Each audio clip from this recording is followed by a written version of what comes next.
Hello बच्चों, कैसे हैं आप सब। आइए आज हम पढ़ते हैं केमिस्ट्री के छोटे से टॉपिक के बारे में जो कि मोस्ट इंपोर्टेंट है। क्लास 9th 10th 11th और 12th के जितने बच्चे हैं वो इस टॉपिक को बहुत अच्छे से समझ सकते हैं।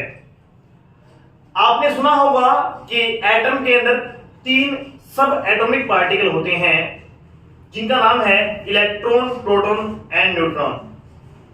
लेकिन शायद आपने डिस्कवरी के बारे में भी पढ़ा होगा कि इलेक्ट्रॉन की डिस्कवरी किसने की है, प्रोटॉन की किसने की है और न्यूट्रॉन की किसने की है। आइए आज हम इसी कॉन्सेप्ट को क्लियर करते हुए पढ़ते हैं कि डिस्कवरी ऑफ इलेक्ट्रॉन किसने की और कैसे की। How electrons discovered by a great scientist J Thomson. शायद आप पहले से जानते हैं कि इलेक्ट्रॉन की डिस्कवरी जे थॉमसन ने की है। जिन बच्चों को पता है कि इलेक्ट्रॉन की डिस्कवरी कैसे हुई है वो इस वीडियो को ना देखें, आपके लिए कोई ज्यादा कुछ अच्छा दिखाने वाले नहीं है। लेकिन जिन बच्चों को ये नहीं पता कि इलेक्ट्रॉन की डिस्कवरी हुई कैसे है वो इस वीडियो को बहुत ध्यान से देखें ताकि आपको समझ में आए कि इलेक्ट्रॉन्स डिस्कवर हुए कैसे। एक आपने एक्सपेरिमेंट का नाम सुना होगा, कैथोड रे एक्सपेरिमेंट। आइए उसी के बारे में थोड़ा सा समझते हैं। एक बार की बात थी, हमारे महान वैज्ञानिक जे थॉमसन जी बहुत मेहनत करते हुए कुछ एक्सपेरिमेंट करना चाह रहे थे और उस एक्सपेरिमेंट के अंदर उन्होंने क्या किया, इनकी डिस्कवरी करने के लिए एक ग्लास ट्यूब ली, बिल्कुल क्लोज ग्लास ट्यूब जो ली गई उसके अंदर 2 रोड लगा दी गई जिनको हम इलेक्ट्रोड्स बोलते हैं। क्या बोलते हैं बेटा? इलेक्ट्रोड्स। इन दोनों इलेक्ट्रोड्स को कनेक्ट कर दिया गया, इन दोनों इलेक्ट्रोड्स को कनेक्ट कर दिया गया किसी वोल्टेज के द्वारा। ये हमारे पास क्या है, एक ग्लास ट्यूब है जो कि क्लोज्ड है। मैंने क्या लगाया गया, 2 रोड लगाई गई जिनको इलेक्ट्रोड बोलते हैं। इसको कनेक्ट कर दिया गया किससे, किसी वोल्टेज से, किसी बैटरी से। ये हमारा नेगेटिव टर्मिनल है, ये पॉजिटिव टर्मिनल है। यहां पर थोड़ा सा नहीं बल्कि 10,000 वोल्ट 10,000 वोल्ट्स का जो वोल्टेज है प्रोवाइड किया गया। बहुत खतरनाक होता है। हमारे घरों में जो इलेक्ट्रिसिटी आती है वो 220 वोल्ट की है बेटा, 220 वोल्ट्स की ओनली होती है।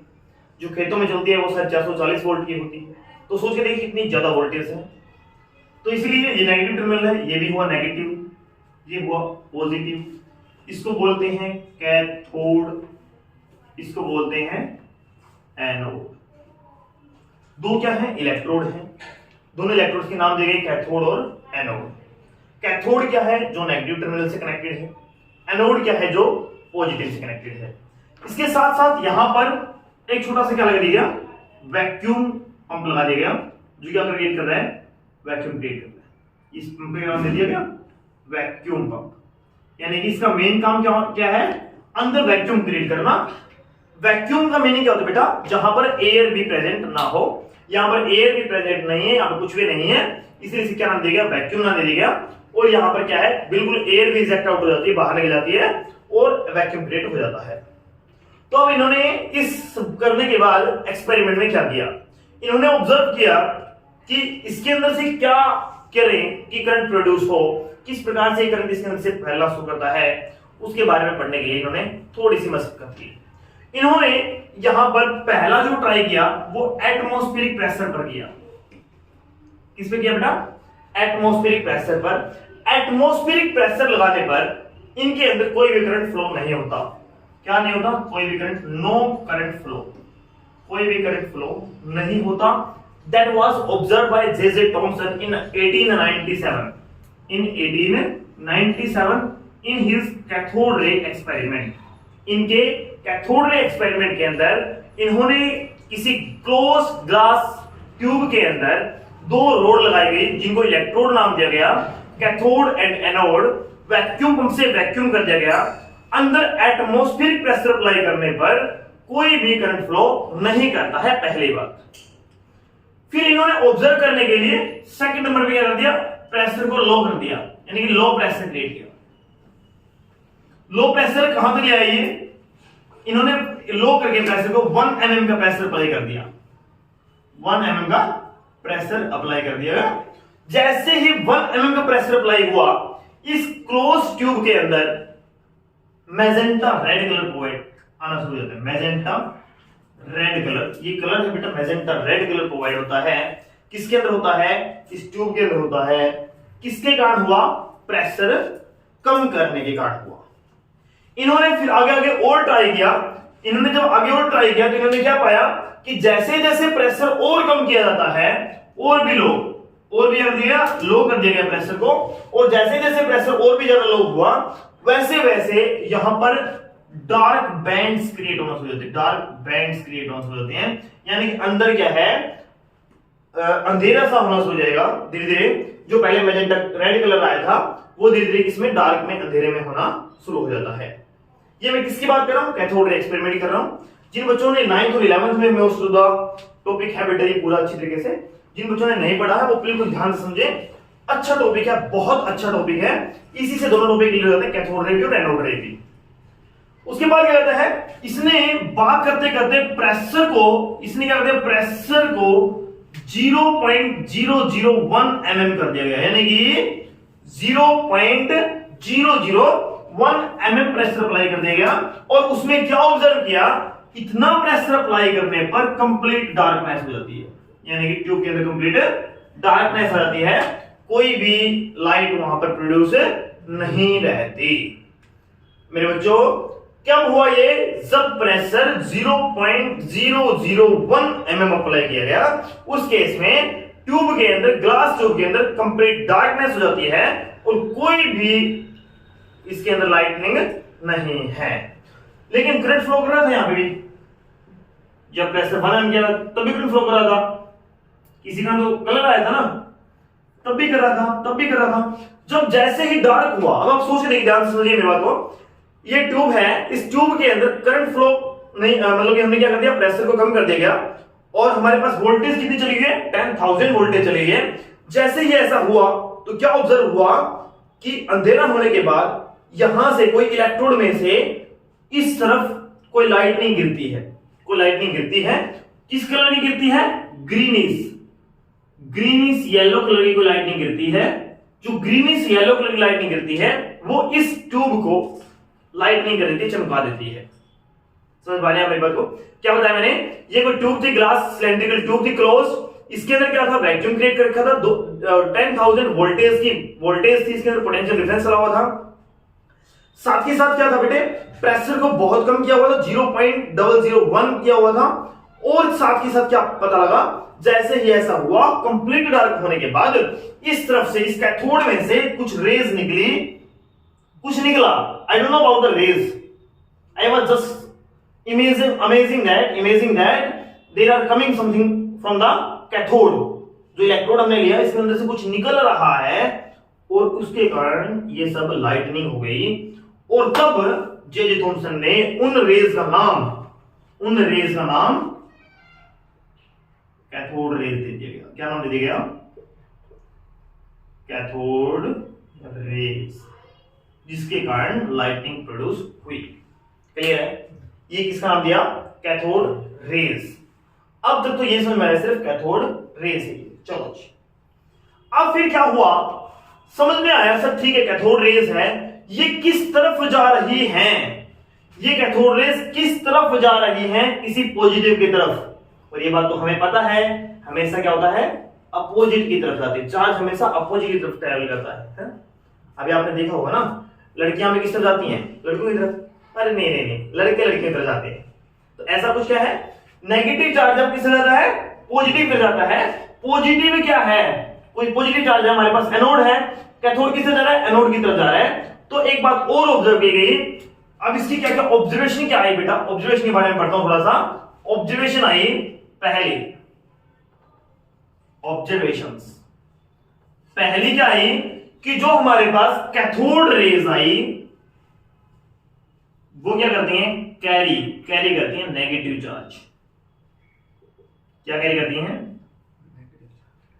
अब इसके कारण ना, जब वो ट्यूब लाइटनिंग कर रही थी, ग्रीनिश येलो कलर में थी, तो वो जैसे कुछ पार्टिकल्स किसी की बम्बार्डमेंट होती है ना, ऐसे लाइटनिंग कर रही थी। कैसे कर रही थी? जैसे किसी पार्टिकल्स की बम्बार्डमेंट होती है, ऐसे लाइटनिंग कर रही थी। और जब वो ऐसी लाइटनिंग हुई, उससे क्या पता चला कि जो कैथोड रेज होती हैं आर मेड अप ऑफ, बनी होती हैं किसकी, made up of particles, material particles, material particles, यानी कि कुछ छोटे छोटे कणों से मिलकर बने होती हैं। ये बात ऑब्जर्व की गई। ठीक है जी बात। तीसरी बात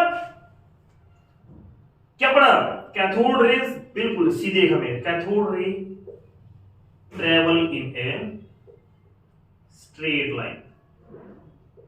कैथोड रे किस मूवमेंट कर रही है, स्ट्रेट लाइन में मूवमेंट कर रही है कैथोड रे। ठीक है जी बात, ये भी समझ में आ गई।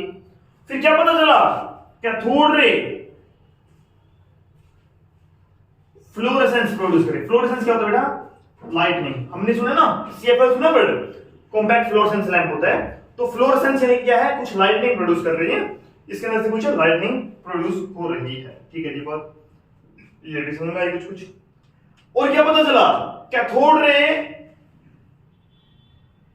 एक्सरेज भी प्रोड्यूस करती है, एक्सरेज में भी हेल्प करती है, एक्सरेज में भी। ठीक है ना, ये सब क्या थी, ऑब्जर्वेशन थी, या फिर अगर मैं बात करूं प्रॉपर्टीज थी, किसकी थी, कैथोड रेज की। किसकी थी बेटे, कैथोड रेज की। अब क्या हुआ समझ में आया कि सर ठीक है, ये बात भी समझ में आ गई, कैथोड रेज की प्रॉपर्टी क्या थी बेटा। जिन बच्चों को थोड़ी सी स्पीड ज्यादा लग रही है ना, वो बच्चे 0.75x पर देखें, क्योंकि फ्लो में कई बार स्पीड ज्यादा निकल जाती है। मोस्ट इंपोर्टेंट टॉपिक है बेटा। अगर वीडियो को 2 बार भी देखना पड़े तो देखिए, लेकिन टॉपिक नोट कीजिए। मोस्ट ऑफ द बच्चों को टॉपिक क्लियर नहीं मिलेगा। ये सिर्फ ये सुना होगा कि जी थॉमसन ने इलेक्ट्रॉन की डिस्कवरी की है, अभी तक ये नहीं समझ में आया होगा कि की कैसे है। और ये उसकी बात करते हैं दोबारा। पहला क्या बताया मैंने आपको, नेगेटिव चार्ज। दूसरा क्या बताया, मेटेरियल पार्टिकल्स के बने होते हैं। तीसरा क्या बताया, स्ट्रेट लाइन से बने होते हैं। चौथा क्या बताया, फ्लोरेसेंस प्रोड्यूस करते हैं। फिर क्या बताया, एक्स रेज में भी हेल्प करती हैं। सारी बातें समझ में आई।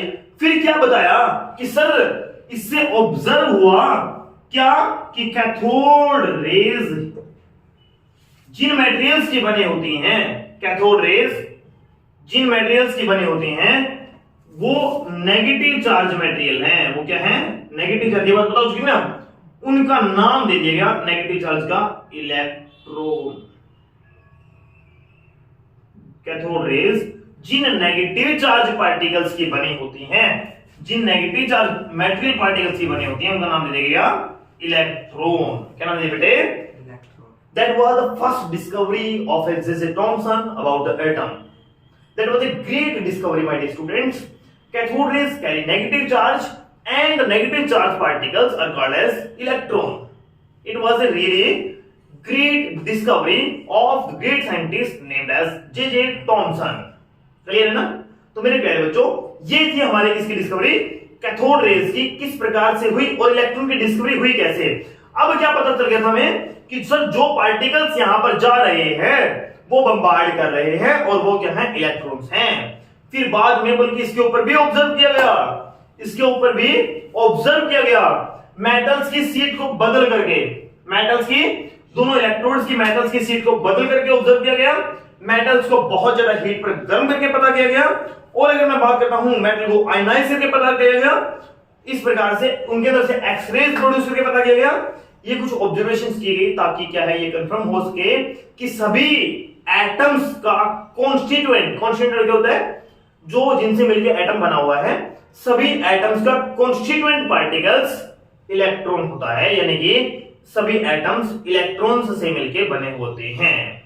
फिर एक बात और समझ में आई सर, इसके साथ साथ इलेक्ट्रॉन बाय मास रेशियो निकाला गया, इलेक्ट्रॉन बाय मास रेशियो निकाला गया। Charge on electron 1.6 into 10⁻⁻19 coulomb, ये चार्ज बताया गया, जो किसके बराबर है, जो चार्ज है वो क्या है, नेगेटिव चार्ज है बेटा, इसको हम -1 के बराबर भी मान लेते हैं। किसका चार्ज है ये, इलेक्ट्रॉन का है। कितना है, 1.6 मल्टीप्लाइड बाय 10⁻⁻19 कूलम के बराबर है। और अगर मैं चार्ज एंड मास रेशियो की मैं बात करता हूं, मेरे को ध्यान नहीं है, 1.76 है कुछ समथिंग, मल्टीप्लाई बाय 10⁻11। ये कुछ श्योर नहीं हो बेटा, देखो थोड़ा सा कंफर्म कर लेना, कूलम पर किलोग्राम ये चार्ज है, चार्ज बाय मास रेशियो है। एक बात और पता लगी कि मास ऑफ इलेक्ट्रॉन है वो 1/1840 मास ऑफ हाइड्रोजन एटम होता है। इलेक्ट्रॉन का मास हाइड्रोजन एटम के मास से 1840 टाइम्स कम होता है। Mass of electron is less than 118 times of hydrogen atom. ये बात भी ऑब्जर्व, ये सारी डिस्कवरीज किसने की? जे टॉमसन ने की। कब की? 1897 में की। ये छोटी सी एक एक्सपेरिमेंट था बेटा, ये छोटी सी एक डिस्कवरी थी। किसकी थी? इलेक्ट्रॉन्स की थी। किसने की थी? कैथोड रेज के द्वारा की थी, जे टॉमसन ने। मैं फिर से एक बार थोड़ा सा रिकैप कर देता हूँ, जल्दी रिवाइज करवा देता हूँ ताकि आपको थोड़ा सा अच्छी तरीके से माइंड में आ जाए। बिल्कुल रिलैक्स होकर बैठिए। अगर आपने नोट नहीं किया है दोबारा से पॉज करके वीडियो को नोट कर लीजिएगा। एक बार फिर से रिमाइंड करवाता हूँ क्या किया गया। एक ट्यूब ली गई जिसके अंदर, ट्यूब के अंदर क्या किया गया?